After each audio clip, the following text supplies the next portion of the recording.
Lights, camera, action. There we go. We are back with another edition of Willard's Wisdoms from the LEB TV studios in Lebanon. Our show brought to you by Larry's Lakeside Auto Repair. Call 573-302-1810.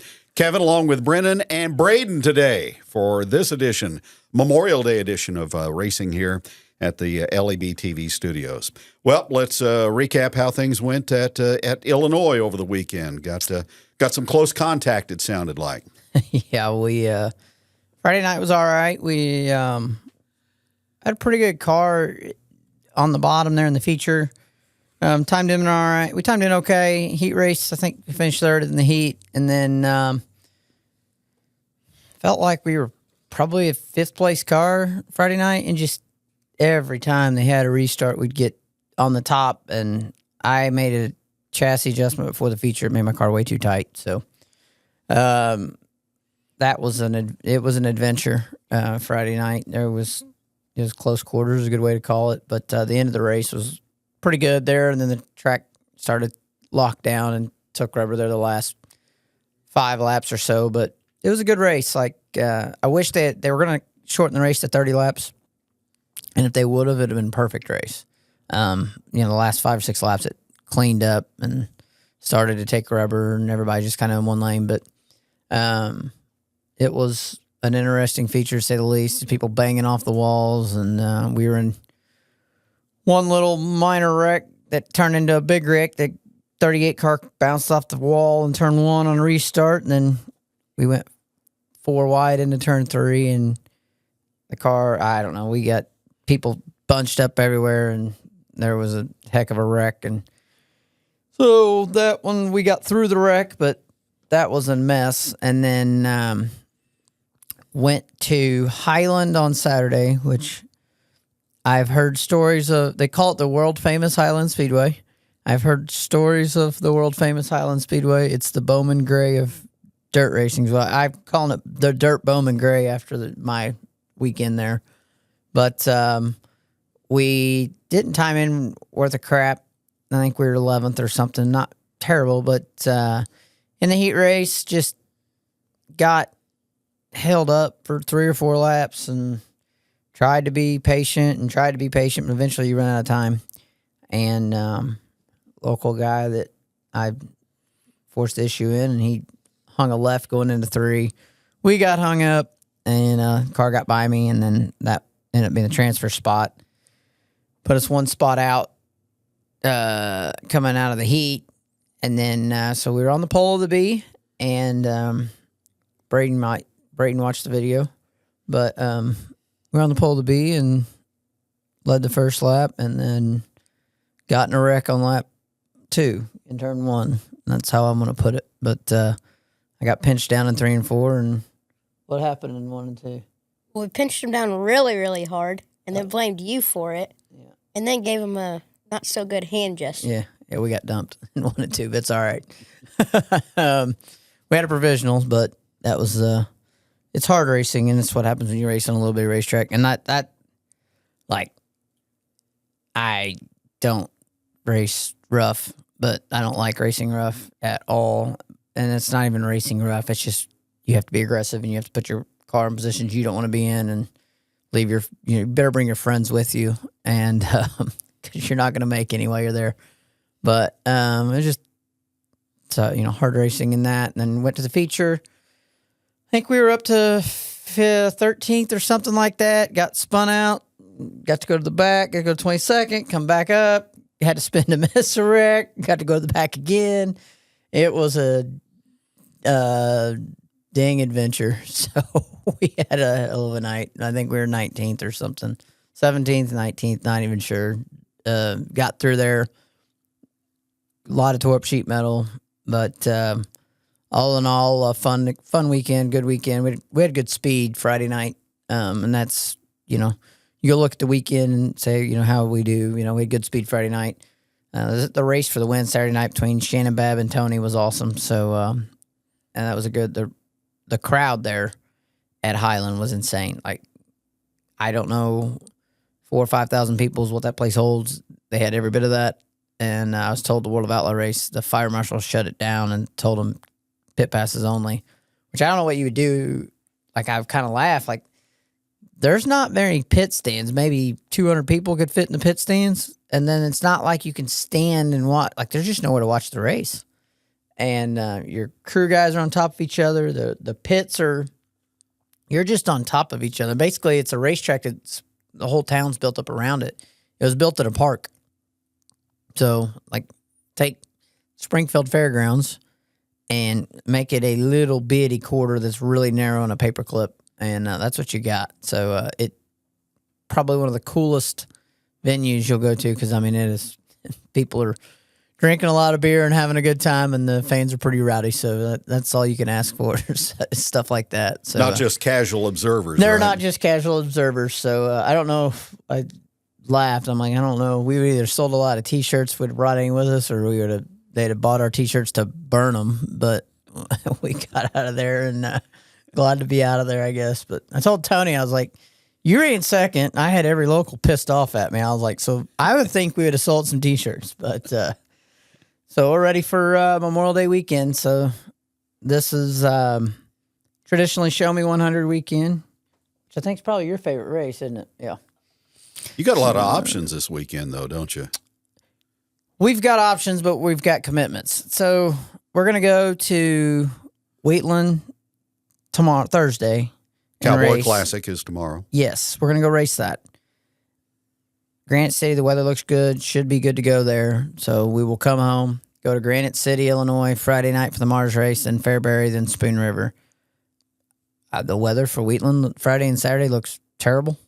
And the weather for Wheatland Sunday looks terrible. So, I don't know. I hate to wish anything on anybody, but if it gets rained out, I think I know when the makeup date would be, and that we'd get to go to that, and so that'd be all right. But we'll go Thursday night, and if it rains in Granite City, then we're already here. We can race Wheatland again Friday night, but I don't think Granite City the weather looks good, and Fairbury the weather looks good. So we've never been to Fairbury, so we will drive to St. Louis and then drive up around Fairbury, which is between, I think, Springfield and Chicago. Never even. It's also, they say it's the coolest racetrack. The seats go all the way around it. And you want to talk about a place that packed out, I don't know, it holds thousands of people, and it will be full. So they say that's the coolest. It's called America's Dirt Track. Probably the coolest racetrack you go to, and a fun venue. So that'll be Saturday night. And Spoon River's like a big Springfield. So never been there, but just seen it. And so going to two places we've never been before. Weather on Sunday looks terrible, but we'll see. I have a feeling we're going to go race Thursday, Friday, Saturday, and come home, and that's all right, too, either way. But, Braden, you get to go this weekend, so you excited to go on the road, or you want to just stay in one place? What do you like? Go on the road. Go on the road. You got to go to you were at Tulsa with us, right? Yeah, whenever it got really windy. Yeah. So that was bad. You got to go to the wind out race. Yeah. Yeah. How was that? Crazy. That was that was insane. And we went through St. Louis, right before the weather hit, and Quincy was just north of the weather Friday night, so that could have been interesting too. So be a fun weekend, and hate to miss the Show Me Friday, Saturday, but we made the points commitment, and we're gonna do what we got to do there. So we'll see what happens. Did I read it correctly? There were 11 more cars Saturday at Highland compared to Friday night? Yeah, there was maybe more than that. I think there was 36 or 40. I can't remember. There was a lot of cars Saturday night. Friday night's car count really surprised me. I thought there'd be a lot more than that. That was the lowest car count we've had all year, which weather might have been a factor for that. I think it was. I think a lot of people were like on the fence, didn't think it, worried about the rain, and all week everybody kept, hey, what's your weather showing? What's your weather showing? I'm like, it's fine. Like, it's going to go south of there. But I think a lot of people's weather showed that. And then also you had last weekend was the weekend. That was the first weekend. Comp Cams raced against Mars. World of Outlaws raced last weekend, and Lucas Oil raced last weekend. So every option you have raced. And that's when you find out your true fields of car. You're going to have basically a regional series. You should have about 30 cars that are at the track each night. 15, 16 cars that follow the series. And then you'll have 10 to 15 that show up in that little pocket, per se. Just like Highland. Like Highland's a good example of that. There's a lot of local cars that race late models there all the time. I mean, and so like these local guys are fast. Mike Harrison's not really a local guy, but he lives in Highland and really fast there. Like there's just a lot of local guys that are you're going to their racetrack that they race at every week. So if you can outrun them at their racetrack, you're doing something. You know, like Quincy, Rinky, Frankel races there every week. He's pretty good there. Just you're going to go to these little bitty tracks. But Aaron Morant was not at Quincy. That kind of shocked me. I kind of thought he would be there. And there's just a few more. I know, like MLRA last year when we had that, it was a standalone Sunday race. I think there's like 30, 32 there. So it was a little different. But Quincy's under new ownership. They had a sellout crowd as well. And they did a really good, they've made that place really nice and done a lot of good things there. I ran into Jake Griffin that used to race late models at I-44. It's good seeing him. Forgot he lived up there, so it was awesome seeing him Saturday night or Friday night. We talked about the good old days, and so had some fun there. Yeah.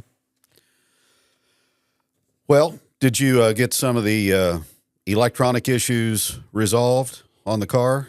We didn't race that car, so we are going to test Midway tonight with that car. So we brought the black car out and going to bring the new car out this weekend. So we got a new carburetor in, and we tried a bunch of different stuff, and I just didn't want to take a chance. So we're going to go to Midway tonight and shake that car down and then take it. That's one of the reasons we are going to go to Lucas, is if we do have trouble, it's not a points race, we'll know, hey, we got to unload the black car tomorrow night. So either way, it'll be fine. Just got to we'll decide Thursday night which spare nose we're taking. Obviously, both cars will go, but just which spare nose we're taking. But I think we had a fuel and electrical issue, and I think we've got it fixed, but you never know. So we'll shake it down a little bit at Midway Saturday or tonight. And they've got a big race this weekend with the Tony Roper Memorial Sunday night, hopefully for them. They may get rain, it looks like, too. But they've ran one race there this year. Wow. Rain's been a on occasion. Yeah.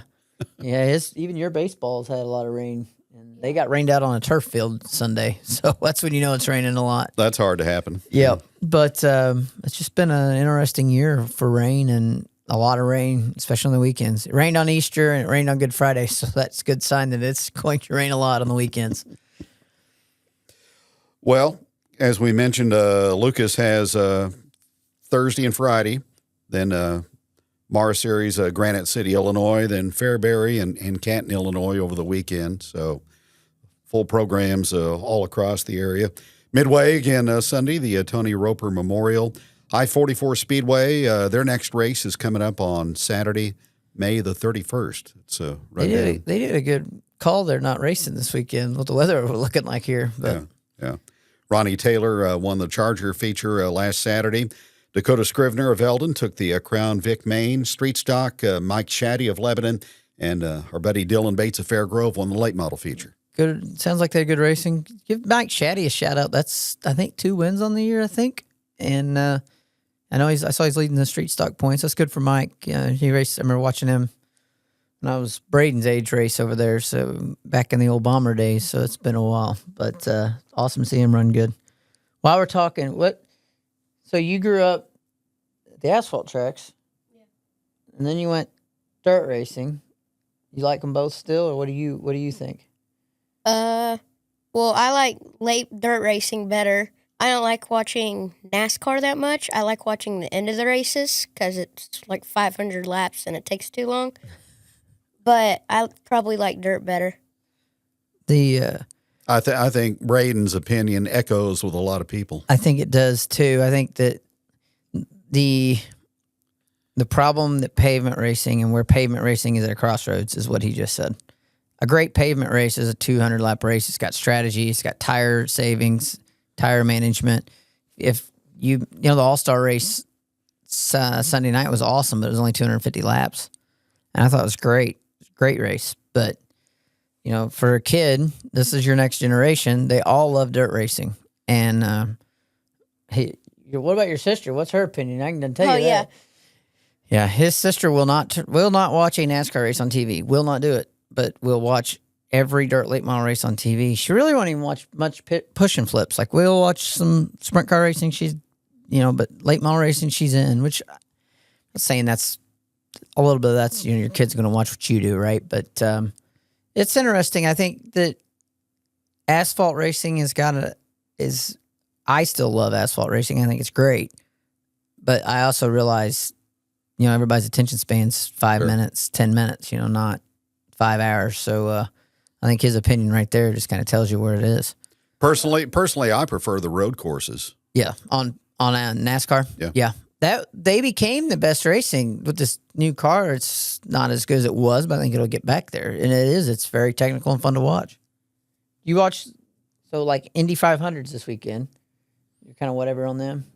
Yeah, I mean, I'll watch asphalt racing. I love watching the end of the race because it's super exciting. Yeah, that's about it. Yeah, that's the thing. That's what I could keep looking at this. Like, dirt racing is, TV doesn't do it enough justice, I feel like. And then I think that's why the crowds keep getting bigger and bigger. Like, show me 100 this weekend. It doesn't matter what the forecast looks like. Camping's sold out. It will be a huge event. It's just a huge weekend. Fairbury, they said that'll be standing room only when we get up there Saturday night. Same thing.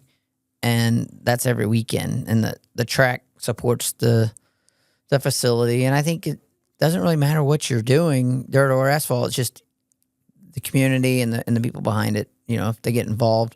We didn't know any better. You know, all I knew growing up was pavement with that car. And then when I went back, dirt, it was like, hey, this is kind of fun too. So I guess we found out Larry did not make it yesterday. Yep. Sounds like he was second on that. Harry Gant, Humpy Wheeler, Ray Hendrick, Kurt Busch, all going in this year. Yeah. So Ray Hendrick was in Larry's class, or however that bracket, whatever you want to call that. He kind of had the East Coast support for him. Bias. Big modified racer. Yes. And Braden will never know how good Larry Phillips was. He can watch YouTube videos, and I think that's, you know, I was talking to Greg Deathridge last night, and we had a good conversation about it. You know, I think it's up to us to try to tell a story, and a few of us are going to try to get together and do that.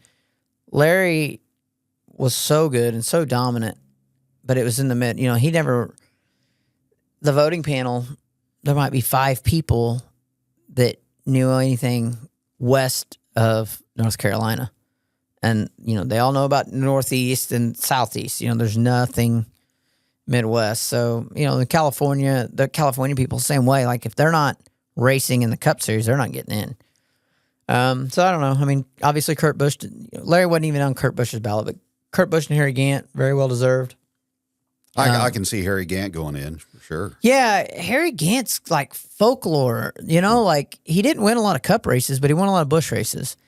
And had a huge following, had a Larry Phillips type following when he got there. Like, Harry Gant is and it's been cool because, like, you see TikTok videos and all this with the Skull Bandit car, you know? The Skull Bandit really resonated, I think. It did. And like that, like, when you see throwback paint schemes, somebody always does that green 33 car. They always do the Bandit.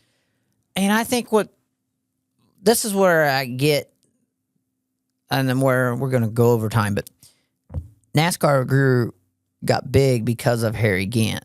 Because Harry Gant was racing local racetracks, late model sportsmen, which was late models, all over the Southeast and the Carolinas. Got a chance, made it, then went on the national scene, same thing. And he grinded it out, but I think he was like in his 40s when he got his shot in the Cup Series. And then for the longest time, he was the oldest winner in Cup Series history. Like, he didn't get in there at 20 to 30. He got in there in his 40s. So he was like this huge fan base. It's a Kyle Larson type fan base. Goes in the Cup Series. Well, he becomes a big deal, you know, and like still, I mean, he's been retired 30 years. And he is a very well known guy. So, and a cool guy. We got to meet him when he came to Lebanon 30 years ago, and raced at I-44 Speedway. Super nice guy. And just the coolest, the bandit was kind of handsome hair. He had so many damn nicknames, but he was really a cool guy. So it's good to see he got in. He's very well deserved, and you want to see people get in while they're alive. And so hopefully next year is Larry's year. So we'll see. Braden, last time we had you in studio, you told me that Chase Elliott was your favorite driver. Is that still the same for you? I mean, I like him still. Probably not my favorite anymore. Who's your favorite? Probably Denny Hamlin or Kyle Busch. Things change, huh? You met Kyle Busch, though. I didn't meet Chili. Yeah, so that probably Kyle was really good to him. And who's your favorite dirt ride? Besides, if you take me and Tony aside, because that's not fair. Who's your favorite dirt late model racer? Probably Billy Moyer Sr. or Jonathan Davenport. He goes and picks the best. No doubt. Look at him. Well, you'll have to come back. You'll get to go watch all weekend, so you'll have to come back and give us your insight. Yeah. And pick on what I did wrong. Yeah. And now here's the question everybody gets asked. Do you want to race? I mean, a little bit, like maybe with y'all. So time. Yep. After baseball, right? Yeah. There we go. So I tell everybody, after baseball, you got baseball to worry about right now. Baseball's number one. Baseball's number one. So we're going to keep baseball number one. Football number two. Yep. And then basketball. Yep. Baseball number one. So we're going to stick with the baseball for a while, see what happens. All right. Good show. Well, have a good test at Midway, and hopefully you can get the car out and run somewhere this weekend. Yeah, I think weather looks good for where we're going. So we're going to get looks like 3 solid nights in, regardless of where we end up. But going to be a little bit different. It's going to be a lot different. Normally you just get to Wheatland. Hell, we've taken our hauler over there on Wednesday night, and you just get to Wheatland and you're there for 3 or 4 days and just kind of nice. But this will be a little different. You'll be on the pavement. Kids like it. I think they like going up and down the road. So they'll wake up in a different racetrack every day. So we'll be 3 or 4 days on the road and see what happens. Very good. That's Braden and Brennan. I'm Kevin. Thanks for joining us. Our show brought to you by Larry's Lakeside Auto Repair. Phone 573-302-1810 from the studios of LEB TV. We'll talk to you again soon.